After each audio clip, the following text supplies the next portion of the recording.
Hello, and welcome back to Diving Deep with Deepak and Dara, where we talk about deep topics in hopefully 5 minutes or less and make them translatable and relatable into your life. Deepak, your first question for today is, how does one be present, yet also live as a responsible human being who has bills to pay and obligations to be available for? 1 minute starts now. So once in a while, you can just stop and ask yourself, am I present? That's it. Just asking that question, you'll become present. Secondly, recognize that the best way to be responsible is to be present. The most important person in your life is the one in front of you right now. The most important activity in your life is what you're doing right now. The most important way to create a better future for yourself, for your profession, for everything is to be present right now to what you're doing. So be present to experience whatever that experience is, whether it's relationship or eating or, having fun or doing a job. And you beat the buzzer. Congratulations. Well, you reminded me. I love it. So I want to push a little deeper on that because I want to make this more relatable for people. So we have, let's say, a doctor's appointment coming up that we know we have to schedule, or you and I scheduled this time together, or we know that we've got to get our kids to school in the morning. How do you balance knowing that there's future obligations and often steps to get there are thoughts that we have to focus on that take us in some ways out of what is happening in this moment, yet also be present? You need to, in this case, you need to make a plan, okay? After a while, it becomes automatic.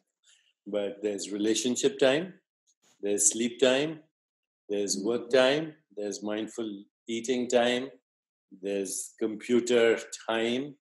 And if you create, what you call time periods for this in the beginning, after a while, it's automatic. Like, we schedule this time and then I know what I have to do after this, but I'm not thinking about it, right? I'll think about it when I do it.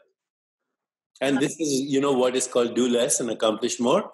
And ultimately, it feels like do nothing and accomplish everything. And we're definitely going to go into an entire episode on that because I think it's really important and so counterculture. And it's something I really want our audience to know more about. So what you're saying, if I'm digesting this back to you, is that you can create a moment in the present to plan for the future, and then you are in the moment and you can get back to the things that you're doing. And put the pause button, remind yourself, and then restart. Perfectly said. So since we're talking about things that we have obligations, we're going to switch to our second question and surprise question for you. In this case, the question is, when is the last time you checked your bank account? I don't do it. I mean, I'm not in the habit of doing it. Yeah, I keep $30,000 in my bank account. The rest I give to my wife and let her decide what she wants to do.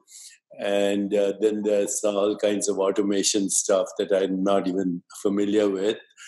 So I don't bother myself with money. I think if you think about money, then you're poor. The best way to be rich is money is no concern. So for anyone who's listening and they're naysaying and they're thinking, that's easy for you to say, you have whatever you have. What is your response to that? So I'll tell you a story, okay? When I first met Maharishi Mahesh Yogi, my guru who started TM movement in the world, and he saw me from a distance. I was coming out of the restroom, and I think it was in Washington, and I was the only Indian in the crowd, and he thought, why not talk to this Indian guy? So I went up to see him, and my wife was with me, and we had very little kids. Now they're all grown up and parents. And he said to me, what do you do? I said, I'm a neuroendocrinologist. He said, you should study consciousness and talk about consciousness. And my wife interrupted. She said, who's going to pay the mortgage? Who's going to send the kids to school? It's easy for you to say that, but my husband spent 15 years training to be a doctor, an internist, and we have responsibilities. Where's the money going to come from? And she asked him very sternly. And he thought for a bit, and he said, the money will come from wherever it is at the moment. And I love that so much. I lived by that. And after a while, I stopped thinking about it. I pursued my passion.